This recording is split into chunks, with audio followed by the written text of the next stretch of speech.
안 죽을 수 있었는데 어쩌다가 끌려와서 죽어갔다.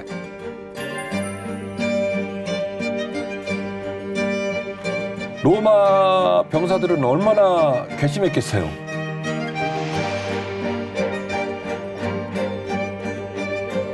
소름 끼치는 얘기예요.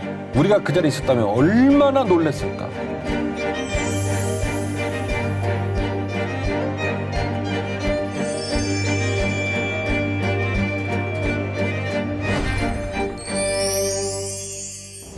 주인 씨, 잘 지냈죠? 안녕하세요. 목사님, 저 정말 기대하는 마음으로 왔어요. 그렇죠.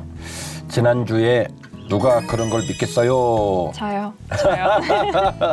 상편을 녹화를 했는데 주중에 이제 뭐 저한테도 피드백이 오지요. 그런데 우리 성도들도 많이 보고 목사님 헤롯이 그렇게 많은 줄 몰랐어요. 그러니까요. 그래서 그리고 귀에 쏙쏙 들어와요. 그리고 예수님이 돌아가실 때 주변이 어떤 모습일지 저도 그 자리에 있었던 것 같아요. 이런 얘기를 들었어요. 그러니까 각 정치별로 연루된 그런 이해관계를 알고 나니까 조금 더 선명하게 이 사건이 더 눈에 들어온다고 할까요? 그런 게 좋았던 것 같아요. 결국 그러니까 기독교인들의 일방적인 우김, 어떤 소설 같은 이야기가 아니라 역사적 사건이었고 그것도 매우 정치적으로 확산될 수밖에 없었던 위중한 사건이었다라는 것을 지난주에 함께 이야기를 해본 겁니다.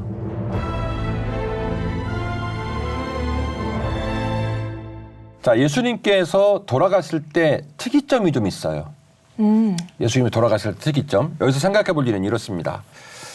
우리가 이제 뭐 잔다르크라든지 우리나라로 말하면 이순신이라든지 우리한테도 기억에 남을 만한 분들이 계시잖아요. 그러면 우리는 생각하잖아요. 왜 죽었지?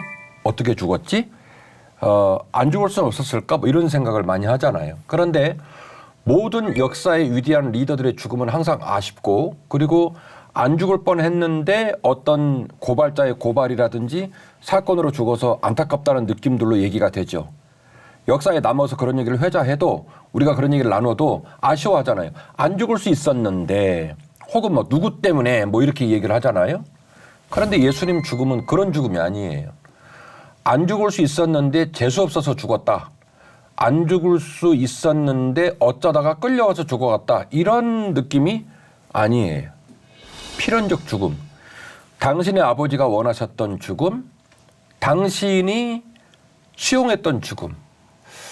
겟세마네 동산에서 주님께서 마지막 기도를 하실 때 마태복음을 보니 내가 죽을 정도로 힘이 든다라고 말씀하시면서 데리고 간 제자에게 말하기를 나와 함께 좀 기도해 주지 않겠니?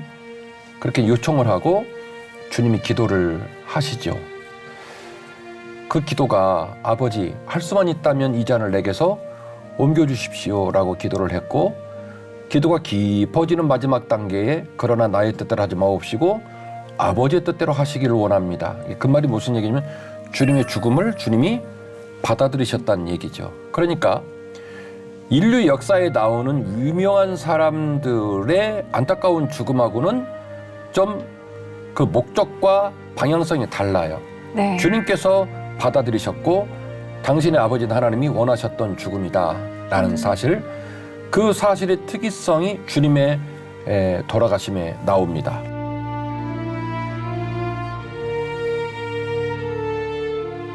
예수님께서 십자가에 달려서 돌아가시기까지 약 6시간 동안 주님이 매우 유의미한 몇 마디의 말씀을 하시는데 그 몇 마디의 말이 그 유명한 가상칠언입니다. 네. 가상칠언. 오전 9시에서 12시 사이에 세 가지 말씀을 하셨어요. 누가복음 23장 34절 그리고 43절, 요한복음 19장 26절에서 27절 말씀을 통해서 세 가지 말씀을 하시고 12시에 해가 빛을 이루다고 그랬죠. 12시에서 돌아가실 때까지 네 가지의 말씀, 마태복음 21장 46절, 요한복음 19장 28절, 요한복음 19장 30절, 누가복음 23장 46절. 그래서 전반부에 3마디, 후반부에 4마디 합쳐서 7마디를 하시게 된 거죠. 이것이 그 유명한 가상칠언인데요. 자, 면면이 좀 들어가 보려고 합니다. 첫 번째 누가복음 23장에 나오는 예수님의 첫 번째 가상칠언, 제1가상칠언이 되겠죠. 그 내용은 뭐냐면 예수님을 핍박하는 사람들을 용서하는 기도예요. 참 어마어마한 건데요. 그리고 이 예수님의 이야기를 누가 종속을 하냐면 누가 종속을 할까요? 사도행전 7장에 나오는데 세자. 세자요. 스데반. 아, 스데반이요? 스데반이요? 예. 스데반 집사님이 자기에게 돌을 던지는 자들을 용서하는 기도를 하죠. 아, 맞아요. 네. 주님, 저들이 하는 일을 모릅니다. 그러니까 참 어마어마한 신앙의 경지인데요. 당시 십자가 처형은 로마식 처형으로는 끝판왕 처형 방식이에요. 특이점은 예수님이 십자가에 달고 급하게 내립니다. 그런데 원래는 피신을 수습하지 않아요. 그냥 방치해두는. 그러니까 거기에 올라가시는 상황이니까 맨정신으로는 돌아가실 때까지 자기 인격과 언어를 통제할 수 없을 정도로의 극한의 고통의 복판에 선 거예요. 십자가 처형은. 근데 그 와중에 주님께서 누가복음 23장 34절 말씀을 통하여 이렇게 말합니다. 아버지, 저들의 죄를 용서하옵소서. 저들이 하는 일을 저들이 알지 못합니다. 이게 첫 번째 가상실현의 일원이 되겠습니다. 이 이야기를 해주시고요.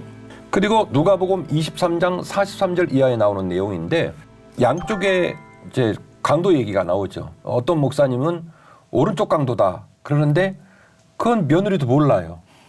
오른쪽인지 왼쪽인지 정확히 알 수는 없어요. 다만 통상적으로 오른쪽이라고 말하는 거는 제가 그 요한복음 21장을 더 깊이로 찍으면서 그 오른쪽이 오른쪽이라고 했던 그 말장난 기억나시죠? 네. 예, 라이트가 라이트다. 그러니까 유대적 문화에서 말하는 오른쪽은 옳은 방향, 정당한 방향, 바른 방향이라는 뜻을 갖고 있기 때문에 오른쪽 강도였다라고 말하는 경우도 있는데 정확하진 않죠. 그러니까 이렇게 말합시다. 둘 중에 한 명, 한편 강도라고 말하죠. 한편 강도는 저주를 하고 한편 강도는 주님을 알아보고 주님에게 구원을 청합니다. 당신이 낙원에 있을 때 저를 좀 기억해 줄 수 있겠습니까? 또 의미심장한 것 같아요. 왜냐면 예수님께서 다시 오실 때 양과 염소를 나눈다고 하셨잖아요. 네네네네. 마치 십자가에서 예표같이. 네, 그래서 내가 너에게 진실로 이르노니 내가 낙원에 있을 때 너와 함께 있을 것이다. 이게 두 번째 가상 이연이 되겠고요.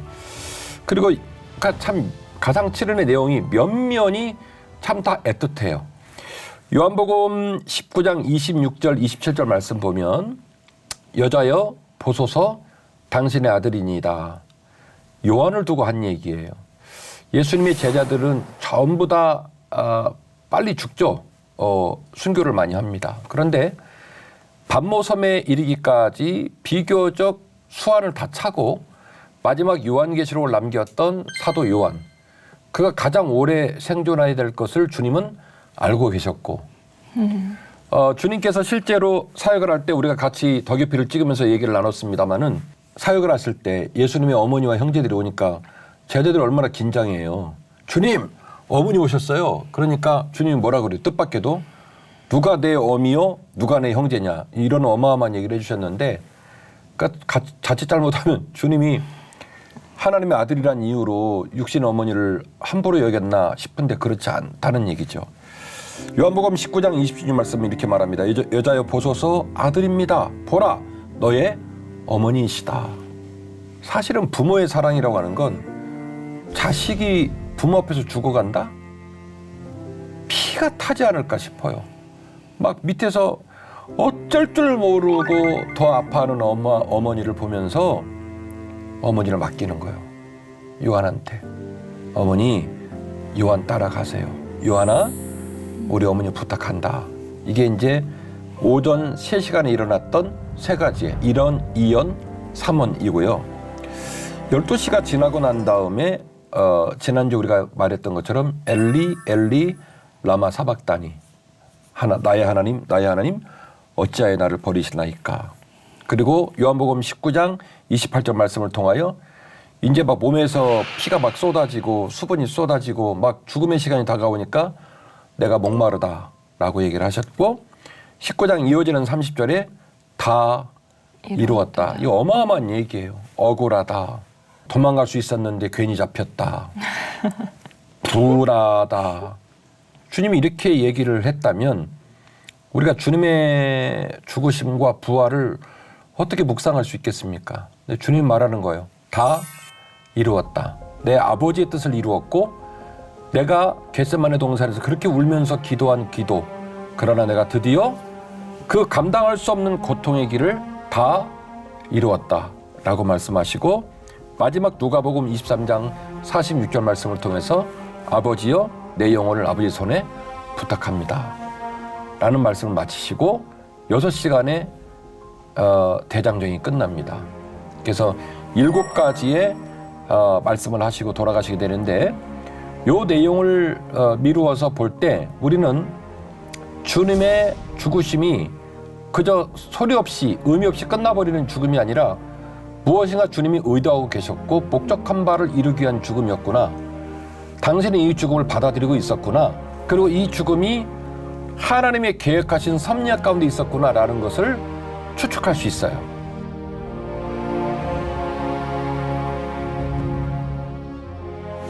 첫 번째 십자가 처형의 특이성은요. 십자가 처형이 우리가 알고 있는 처형이 아니었다는 거예요. 당시 십자가 처형은 로마의 처형 방식 중에 가장 비참한 처형 방식입니다. 네. 죄수를 십자가에 매다는 이유는 우리가 알고 있는 것처럼 시효적 목적이에요. 우리 사극에도 보면 능지처참을 해라, 육시를 해라. 그래서 막 시체를 막 해가지고 그래가지고 막 성문 앞에 걸잖아요. 네. 그랬듯이 이 로마식 처형 방식의 십자가 처형도 시효의 목적을 갖고 있어요. 그래서 사실은 원래 십자가에 매달 때는 시신을 수습할 의도가 없습니다. 어떤 죄수는 3일 동안 살아 있었다고 해요. 안 죽고. 그래서 십자가에 매달아서 시신이 되어 죽을 때까지 방치를 해놓는 거예요. 소리를 지르든 말든 죽을 때까지 매달아 놓는 거예요. 그다음에 죽은 다음에도 매장을 허락하지 않았어요. 방치. 그래서 들짐승들이나 까마귀 같은 그 새들이 와서 시신을 뜯어먹게 어머나. 한 거예요. 이게 끔찍한 십자가 처형인데 그러니까 대체적으로 3일이나 살아있고 혹은 그 죽음에 수습이 되지 않는 죽음이 이제 십자가 처형이니까 이게 이제 루틴으로 진행이 될 것 같은데 예수님 십자가 죽음은 아주 특별하게 전개가 돼요. 3일이나 안 계셨었잖아요. 그날 돌아가셨다니까요. 네. 그러니까 이 모든 일들이 저 지금 흥분하고 있는데 이 모든 일들이 단순히 죽었대 이렇게 말할 수 없다는 특이점을 갖고 있다는 거예요. 목사님, 그러면 예수님은 왜 방치시키지 않고 십자가에서 내린 거죠? 그 질문을 해줬어야 되는 거예요. 아, 고마워요. 첫 번째는요. 이 못된 이 유대 지도자들 사내들인 공회에서 안나스 가야바 난리치고 막 이랬잖아요. 근데 이들은 예수님을 죽이려고 해가지고 그렇게 몰아붙여 놓고도 자기들이 따르고 있는 율법에 이 매여 있는 인간들이에요. 사람이 만일 죽을 죄를 범함으로 내가 그를 죽여 나무 위에 달거든 그 시체를 나무 위에 밤새도록 두지 말고 그날에 장사하여 내 하나님 여호와께서 내게 기업으로 주시는 땅을 더럽히지 말라. 나무에 달린 자는 하나님께 저주를 받았음이니라. 아멘. 이런 율법이 있었군요. 그래서 십자가에 매달아 달라고 난리를 친 인간들이 이제는 예수님을 내려달라고 또 난리를 치는 입장인 거예요. 기가 막히는 거예요.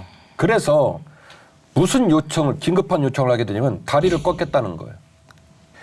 양쪽 팔에 못을 박고 다리에다 네. 못을 박아 놓으면 결국 이 죽어가는 사형수는요. 이 생명에 대한 그 본능에 의하여서 몸을 지탱하고 버팁니다.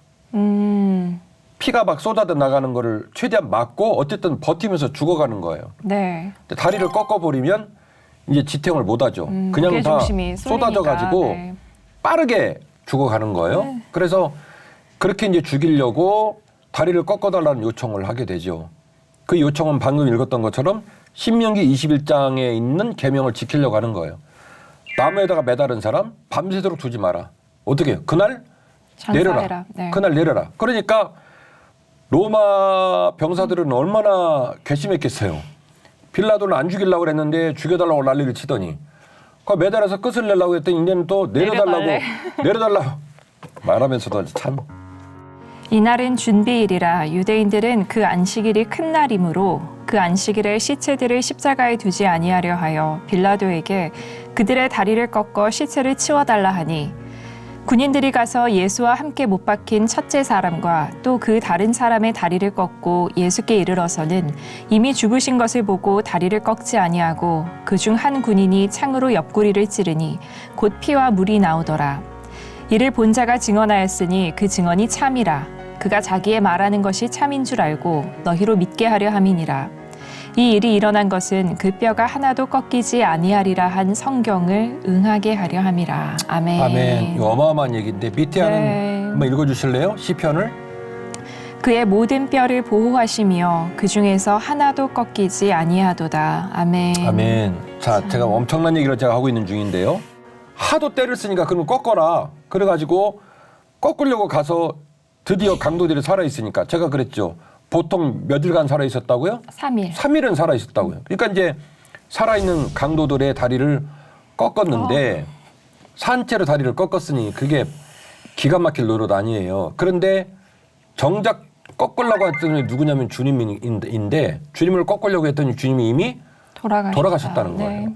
그런데 이게 주님이 체력이 부족해서 돌아가신 게 아니라 혹은 뭐 혹자들의 주장처럼 심장마비라든지 뭐 여러 가지 일종의 어떤 그 사건 사고적인 느낌으로 돌아가신 게 아니라 하나님의 말씀의 섭리를 이루기 위하여 다리를 꺾기 전에 돌아가셨다고 오늘 성경은 보도하고 있는 거예요.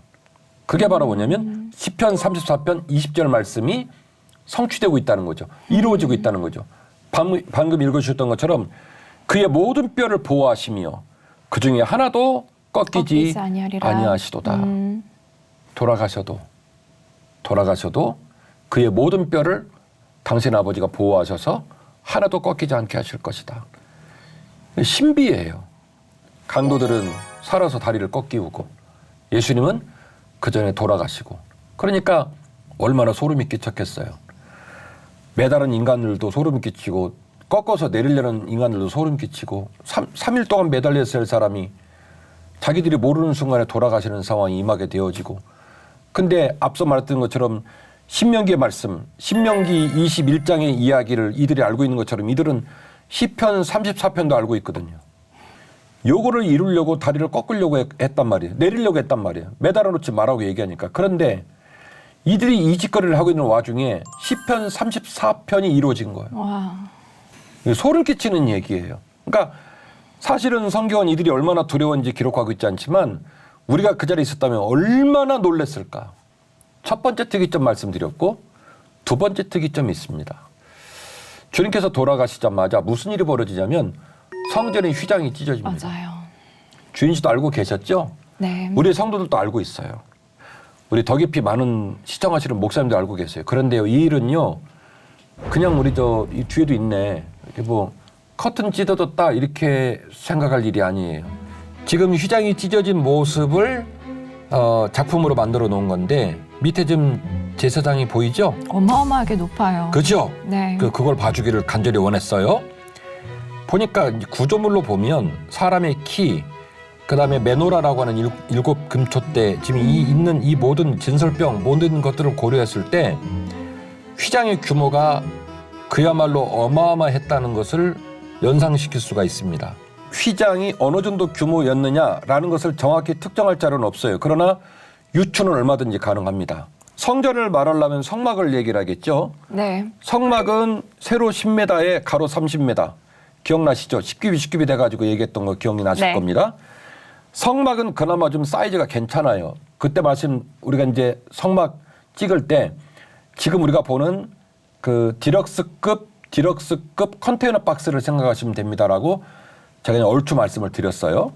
그런데 이게 이제 솔로몬 성전이 되면요. 어떤 일이 벌어지냐면 길이는 60규빗이 됩니다. 60규빗. 성막의 2배입니다. 그리고 넓이도 20규빗. 성막의 2배입니다.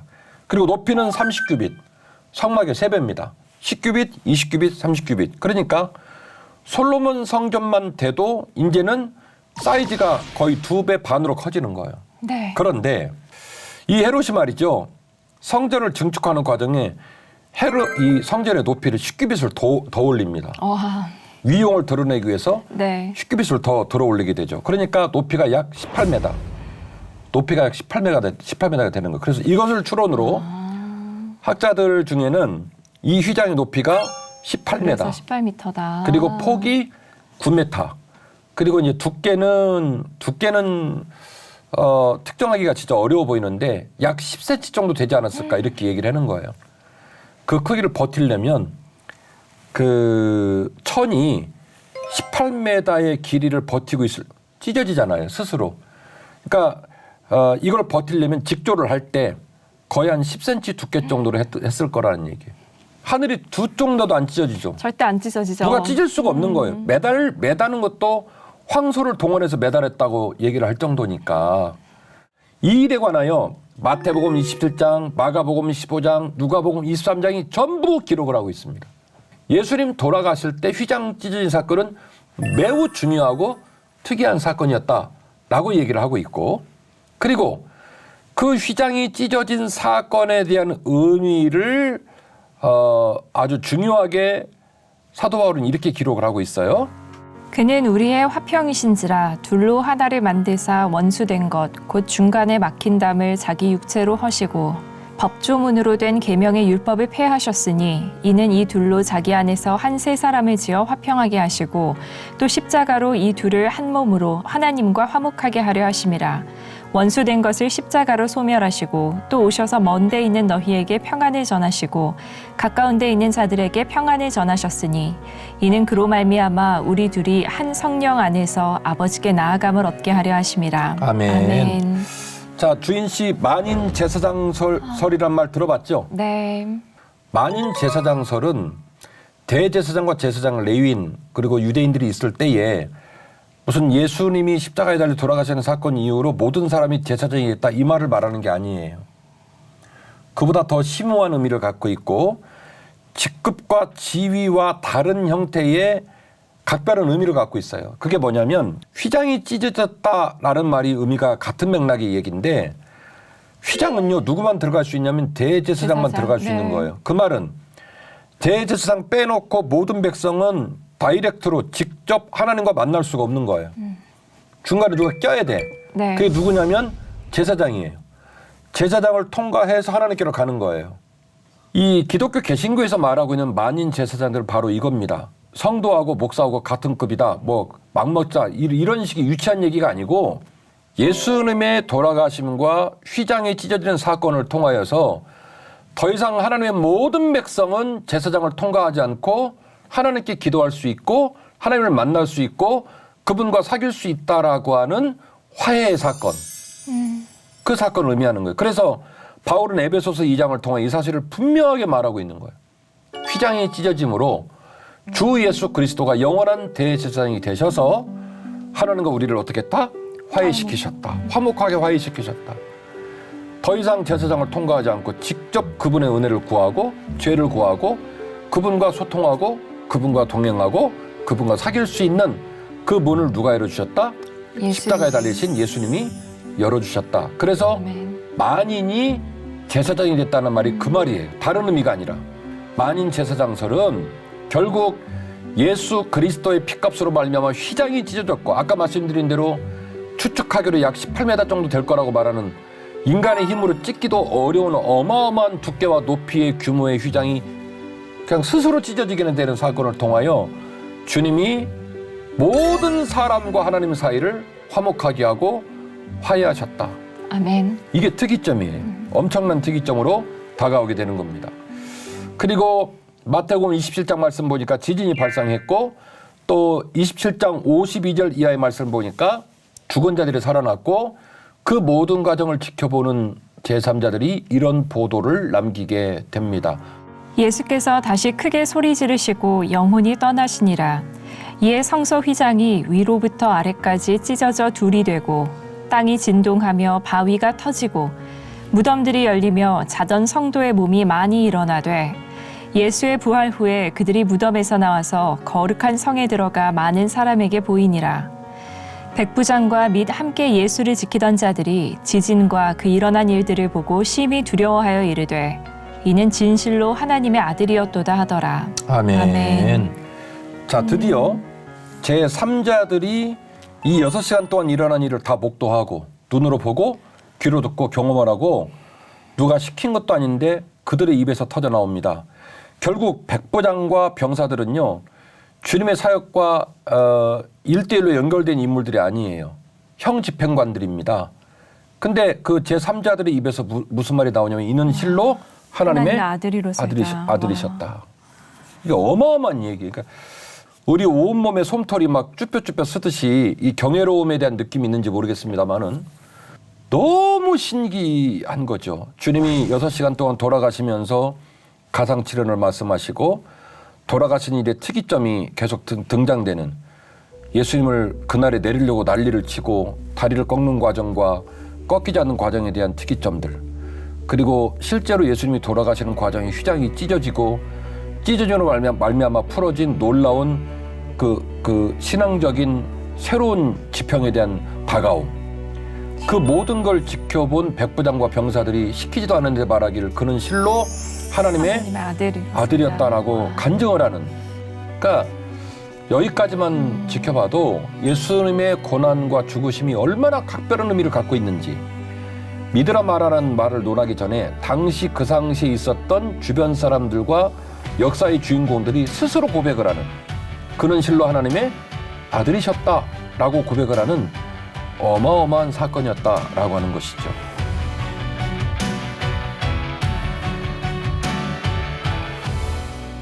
오늘 계속 특이점 시리즈로 나가는데요.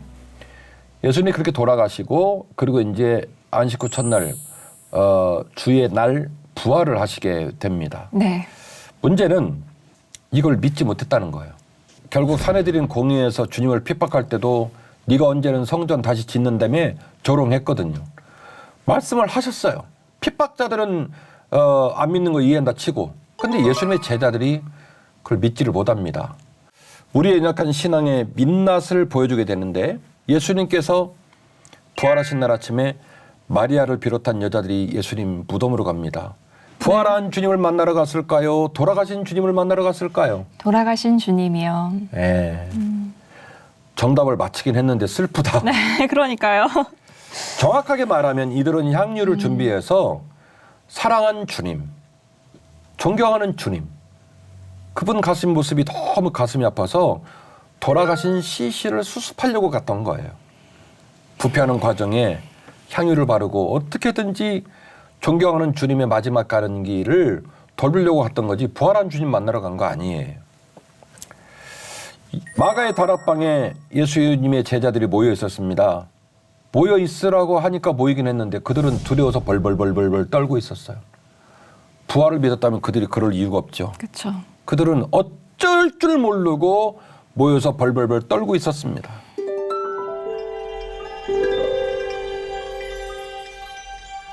근데요, 이들은 그 불신의 상황 속에서 부활을 경험하게 됩니다. 이게 제 표현이 굉장히 중요한 표현인데요. 네. 부활을 경험했다. 다시 말하면 이들이 부활을 알아채고 부활을 믿어서 부활의 주인 된 게 아니라 부활을 피동적으로 경험하게 된 거예요. 자, 낱낱이 한번 점검하겠습니다. 무덤에 찾아간 여인들, 마태복음 28장, 마가복음 16장, 누가복음 24장, 요한복음 20장, 사복음서가 다 써놨어요. 네. 이 무덤을 찾아간 여인들의 이야기가 얼마나 충격적 사건이었는지 사복음에 다 써놨습니다.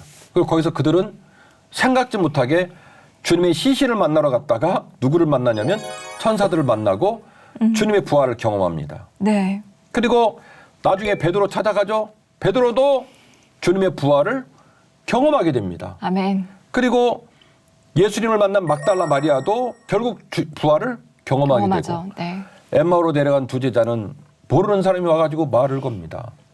아니 어디 가요? 그랬더니 예루살렘에 있었더니 몰라요? 거기 있으면 안 돼요. 이런 일이 있었어요. 주님이 돌아가셨어요. 주님이 화도 내지 않고 그 제자와 함께 있었던 옛 이야기를 계속 말씀을 들려줍니다. 근데 이들이 이 말씀을 듣다가 무슨 일이 벌어졌죠? 갑자기 마음이 뜨거워지는 네. 신기한 체험을 하게 되면서 이들이 잃어버렸던 믿음을 회복합니다. 아멘. 그리고 나서 둘 중에 하나가 깨닫죠. 그분이 주님이셨다는 사실을. 용모가 비슷해 보여도 구렛나루랑 쌍꺼풀이랑 딱 봐도 주님처럼 보여도 믿어지지가 않는 게 죽은 걸 봤거든요. 묻은 걸 봤거든요. 그러니까 와서 얘기를 하시는데 주님인 걸 못 알아보는 상황인데 그 못 알아보는 주님을 부활을 경험하고 그들이 받아들이게 되는 상황이 벌어져서 엠마오 마을로 내려가다가 다시 컴백 예루살렘으로 돌아가게 되어지고 마지막으로 요한복음 21장에 7명의 제자를 만나러 가신 주님. 우리가 이전에 저의 말씀을 드렸지만 주님께서 심지어 생선으로 조발을 마련해가지고 풍성하게 먹이고 네. 153마리 잡고 그리고 그들을 다시 사역의 장으로 돌려보내시는. 그리고 베드로와 그런 얘기를 나누잖아요. 네가 나를 사랑하느냐. 내 양을 먹이라. 내 양을 치라. 내 양을 먹이라. 선포하시면서 결국 이들 모두는 부활을 경험한 거예요.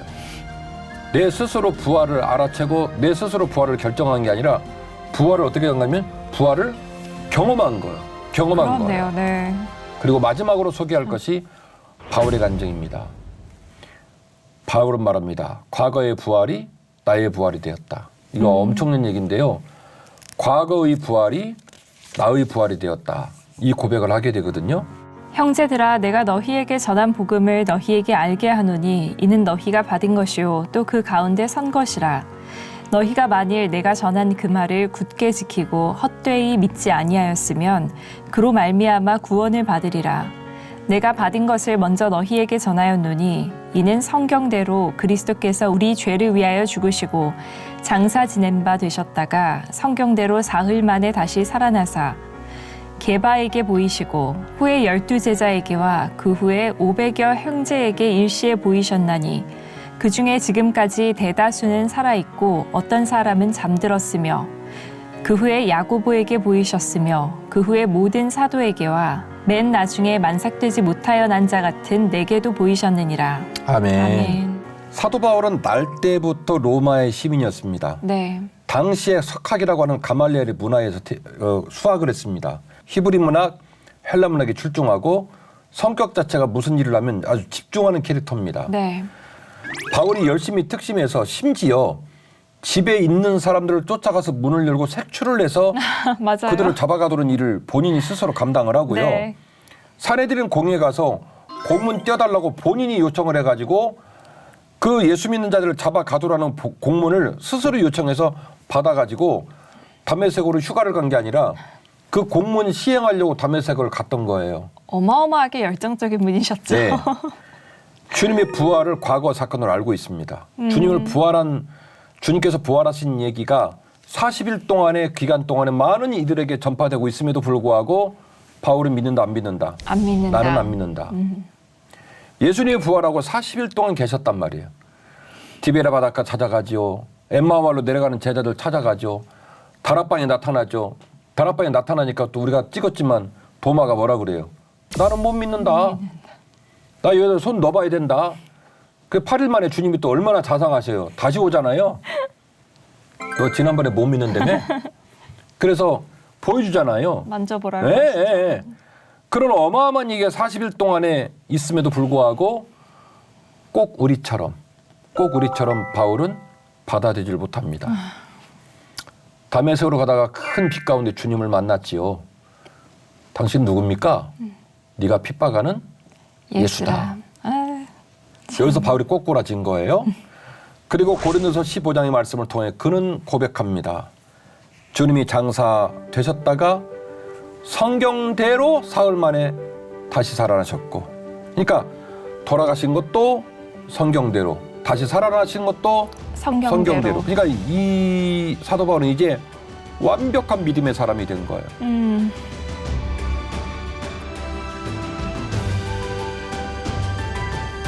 부활은 내가 믿는 게 아니라 믿어지는 것이고, 아멘. 부활은 내가 결정을 하는 게 아니라 부활은 경험되어야 되는 거예요. 아멘. 경험. 경험. 그래서 살아계신 성령님이 이 영상을 보고 있는 우리 사랑하는 시청자들의 마음 가운데서 이 말씀을 들을 때마다 이 이야기의 주변에 있는 인물들 이야기를 묵상하고 그들과 함께 있었던 하나님의 놀라운 섭리를 묵상할 때마다 하나님께서 찾아와 주셔서 믿어지게 하시기를 저는 원하는 거예요. 그러므로 형제들아 우리가 예수의 피를 힘입어 성소에 들어갈 담력을 얻었나니 그 길은 우리를 위하여 휘장 가운데로 열어놓으신 새로운 살 길이요 휘장은 곧 그의 육체니라. 또 하나님의 집 다스리는 큰 제사장이 계심에 우리가 마음의 뿌림을 받아 악한 양심으로부터 벗어나고 몸은 맑은 물로 씻음을 받았으니 참 마음과 온전한 믿음으로 하나님께 나아가자. 또 약속하신 이는 미쁘시니 우리가 믿는 도리의 소망을 움직이지 말며 굳게 잡고 서로 돌아보아 사랑과 선행을 격려하며 모이기를 패하는 어떤 사람들의 습관과 같이 하지 말고 오직 권하여 그날이 가까움을 볼수록 더욱 그리하자. 아멘. 아멘. 여기서 말하는 모이기를 패한다라는 말은 원문을 연구해 보면 교회를 다니다가 한 주 빠진 걸 얘기하는 게 아니라 네. 신앙생활을 배교 그만두는 걸 얘기하는 거예요. 접어버리는 거예요. 예수 믿는 일을 아예 끝을 내버리는 배교해버리는 어떤 사람들의 습관과 같이 하지 말고 오직 그날의 가까움을 볼수록 더욱 힘써 모이자. 무엇을 아멘. 붙들고요. 고난당하시고 휘장을 찢으시고 하나님과 우리 사이를 화목하게 하신 화평케 하신 지금 계속해서 휘장 사건을 물고 늘어지고 있지 않습니까? 네. 휘장을 찢어놓으신 예수의 그 영광스러운 사명을 우리가 마음에 간직하고 그 능력으로 말미암아 새롭게 씻음받아 하나님 앞에 서자는 거예요. 부활. 아멘. 누가 그런 것을 믿겠어요? 저요. 저도요.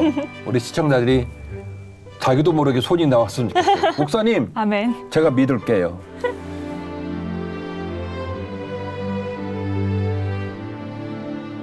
항상 뭔가 입체감 있게 이야기가 다가오면서 제 마음이 뭔가 다시 한번 사복음서 읽어봐야겠다. 다시 한번 예수님의 부활을 묵상해봐야겠다라는 생각이 깊어졌고요. 그리고 방송이 나갈 때 저도 본방사수를 하면서 다시 한번 봐야겠다라는 생각을 했습니다. 이 페르시아 왕의 자존심, 이 페르시아 제국의 권위,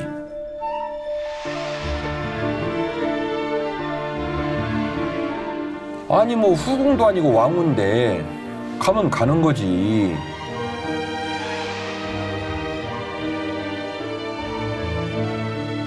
정말로 풍전등화 같은 어려움을 당하게 되는데요.